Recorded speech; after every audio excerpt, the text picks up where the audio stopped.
You're watching LMCC.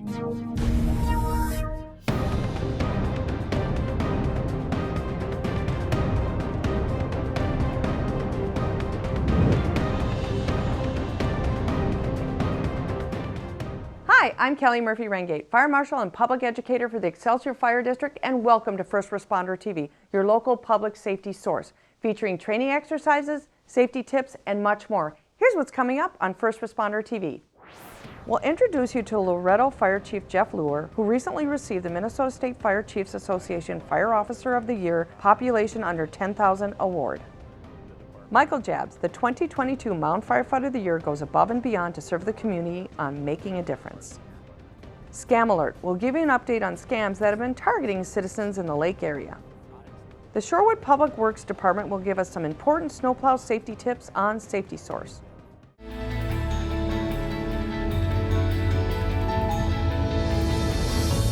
How I started in the fire service was I lived about 3 houses away from the current fire chief, and for about a year he'd come and stop by and ask, join the fire department. And I kind of just moved here, and we were thinking about how we were going to fit into the community, and finally decided I was going to join the fire department.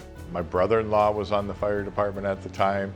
I'd asked him what it was like, and he told me it's great to help the community and serve the community. I started out as a firefighter. I was a firefighter for about 3 years, and then I moved into a captain's position and then had the opportunity to become the assistant chief.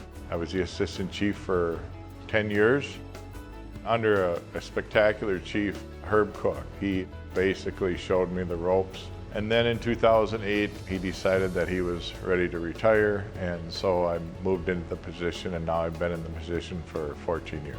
I've had a spectacular opportunity to work with some of the most fantastic men and women in the fire service. Probably the most enjoyable part of this job is helping the community, working with the community and helping, like I said, people that are in need, and working with the local police departments to make people's lives better.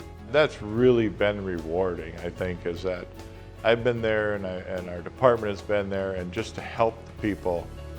Resolution 2022-37, a resolution recognizing Loretto Fire Chief Jeff Leuer, whereas each year the Minnesota State Fire Chiefs Association presents one Fire Officer of the Year award, the award to an officer from a city with population under 10,000.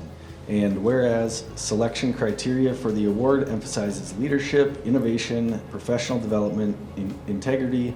Therefore, it further be resolved that the City Council thanks Leuer for his exceptional leadership and service to the Loretto community, both as Fire Chief and as Public Works Director. So, thank you, Jeff. So when I was notified, it was a total shock. I had no idea that I had been a nominee for the position and that I was even up for the award. This award is because of the members of this department and the community. It's a great honor. On the day that I was notified of the award, I was at home, and I immediately called my wife and told her that I had gotten this award, and she said, "Well, that's pretty cool." She said, that's very cool, but don't forget that you still have to put the wash in the dryer and the wash in the wash machine. And the reason I say that is because I've been married for 36 years, and I've got a daughter and a son. I would not be here today as the fire chief if they haven't supported me throughout this whole process and career. My wife has been there, my son has been there, my daughters. And I think you need to understand that when you have a firefighter, that person gives up some meals and they give up some holidays to help the community. And I preach to our firefighters day in and day out, the 5 F's: family, faith, friends, finances, and fire department. When you become a firefighter, as long as you keep it in that order, you will be a successful firefighter if you kind of follow down that pathway. Firefighting has run in our family. I've had my uncle, my dad, I've had quite a few cousins and relatives that have been in the fire service over the years. And then my son, 10 years ago, decided that he wanted to be part of the fire department. He has been just a huge asset to our department. And there's really nothing better being the fire chief and having your son on the department with you, and being able to go on calls and see him now as he grows through his fire service career like I did, you know, that's really a great thing to have with him being on our department. So I see our department moving in the next few years is we're working on a consolidation right now, merger with the Hamel Fire Department and becoming a district. Gives us more opportunity to serve the citizens with a much larger organization. And that's pretty much where I see the fire department going is towards a fire district. Leading this group has just been probably the most rewarding part of this job is just having the people here that do it day in and day out. We've delivered babies and we've delivered people that have had full arrests and brought them back, and there's nothing really more rewarding and fulfilling in a person's life in a career that if you can bring back someone that has passed, you know, and seeing that person walk down the street and seeing these people come to our breakfast saying, here's my daughter, here's my son, you know, you were there that day and your department was there. Those are really fulfilling, and just the honor of helping people is just a huge deal.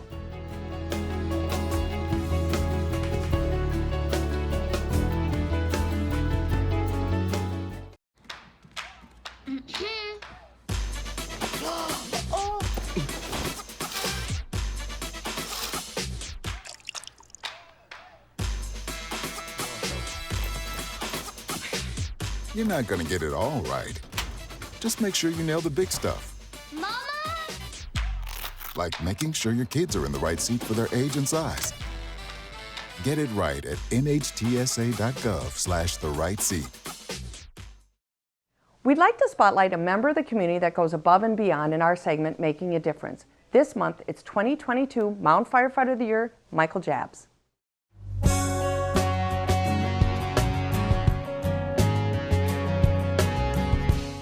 It's really an honor. It's very special to me to be voted Firefighter of the Year by my peers. It feels very special to me to be recognized for my level of service. I started with the department in 2020 when my wife and I had actually moved to Mound here. I always wanted to be a firefighter. My wife's father and her grandfather are retired Bloomington firefighters. It's important to me to kind of carry on that tradition just for our family. It's really enjoyable helping those around us. People call us on their worst days, and it's really fulfilling to be able to come and help as we can.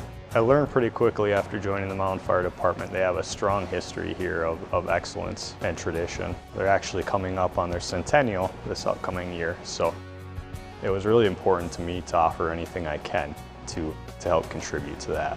All of the community outreach opportunities really are fulfilling each in their own way. It's really enjoyable to be involved in each and every one of those opportunities. The Mound Fish Fry was something that's very enjoyable and a fun event for the community. It's really fulfilling to me personally being able to help in any way I can. It's a really great opportunity to meet those that are local in our community as well. I'd strongly encourage them to look into their local department. There are many departments out there, in many cases where you don't need any prior experience before joining. It's really an exciting opportunity. It's one of the best decisions that I personally made, so be a strong advocate for if you have any feeling of wanting to do it, start looking into it.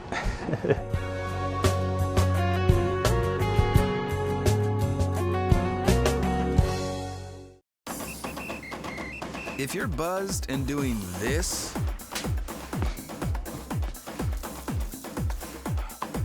to make yourself feel okay to drive, ZWX.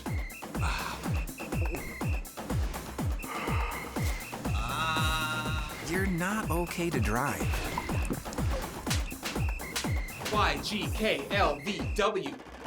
Regular you. It's time for Scam Alert. This segment alerts the public on scams that have been reported to local police departments.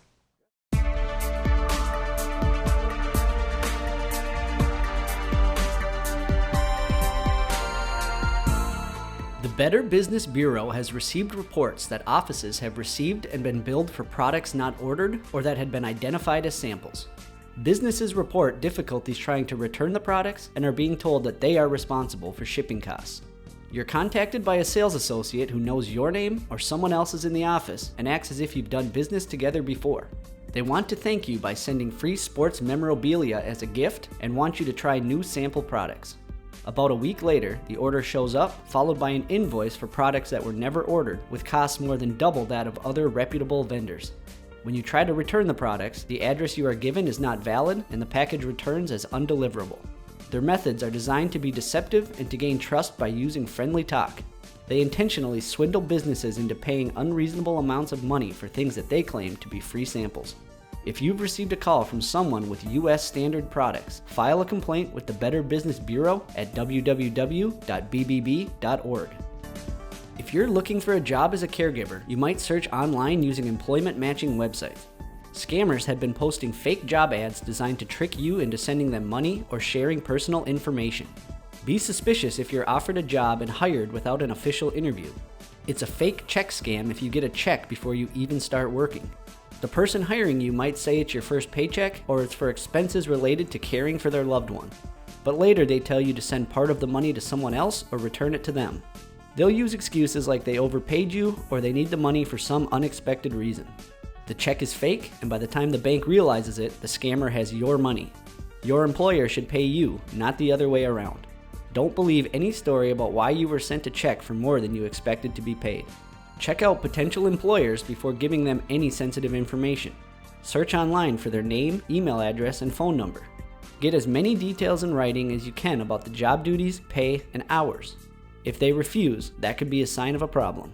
If you sent money to a scammer, the sooner you act, the better. Report it to the Federal Trade Commission at reportfraud.ftc.gov. IRS imposter scams occur when someone contacts you pretending to work for the IRS. You receive a phone call or letter claiming that you owe taxes. They demand that you pay the amount immediately, usually with a prepaid debit card or wire transfer. They may even threaten to arrest you if you don't pay. Be wary if someone calls claiming to be from the IRS. They will always contact you by mail before calling you about unpaid taxes. Be suspicious of threats. The IRS won't threaten to have police arrest you for not paying a bill. Don't trust the name or phone number on a caller ID display that shows IRS. Scammers often change the name or number using spoofing. Don't give in to demands to pay money immediately, especially to wire money or pay with a prepaid debit card. To report IRS imposter scams, contact the Treasury Inspector General for Tax Administration at 1-800-366-4484.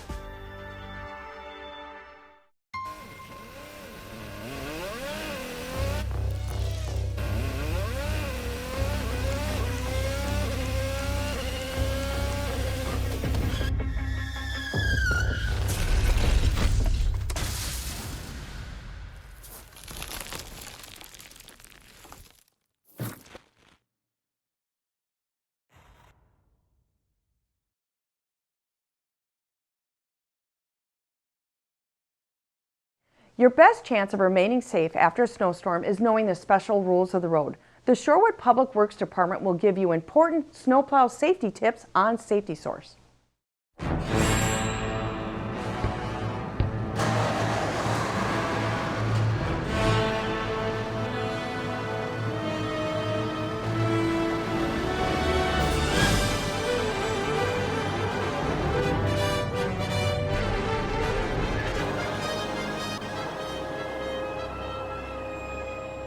Some of the issues are people will drive too close and won't give you the room there, or they won't pull off to the side a little bit to let you drive by. When people don't move over, our blade might be in the other lane of traffic a little bit, so it could be where it's a hazard to oncoming traffic.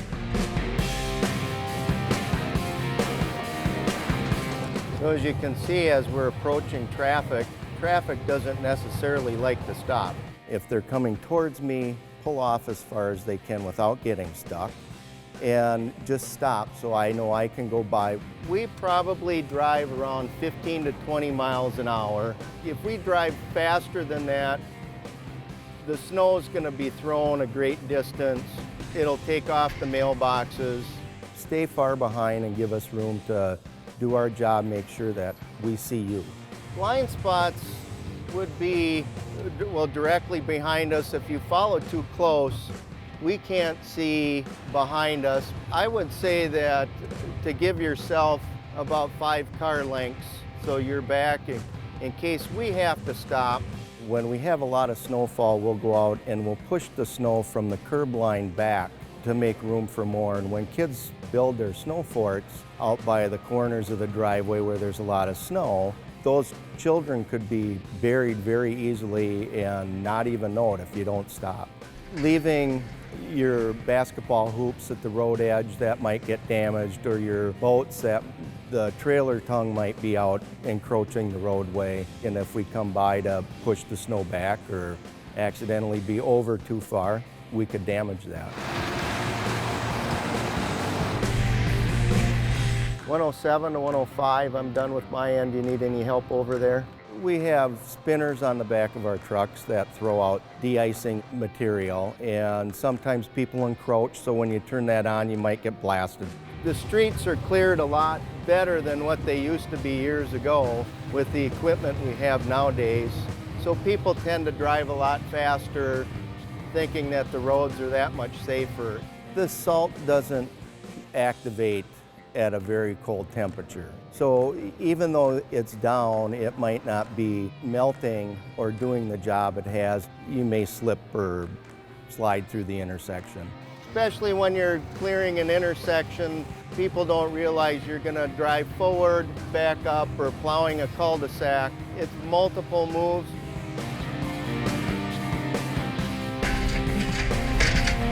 You can't see when you're close. You can't see the vehicle behind you, and you just need to give us room to do our job.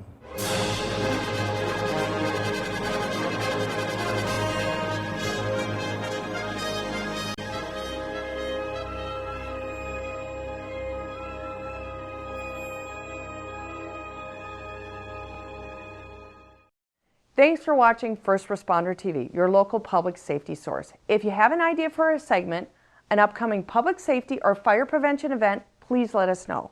This is Kellie Murphy-Ringate giving you information you can use, share, and to live by. See you next time.